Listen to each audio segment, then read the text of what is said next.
আসসালামু আলাইকুম।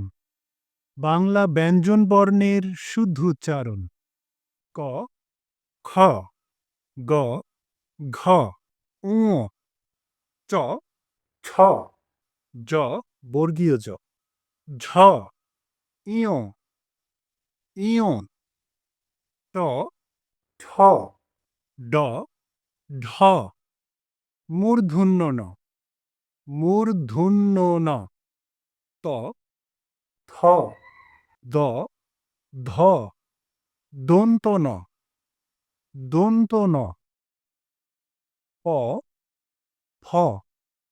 এটা কিন্তু ফ, ফ না, ফ, প, ফ, ব, ভ, ম।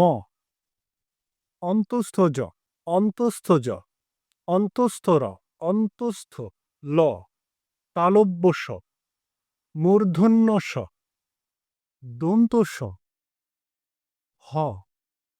ডয়ে শূন্য র অথবা ডয়ে বিন্দু র, ঢয়ে বিন্দু ঢ, অন্তস্থ অ, খণ্ডত, অনুস্বার, বিসর্গ, চন্দ্রবিন্দু। ধন্যবাদ।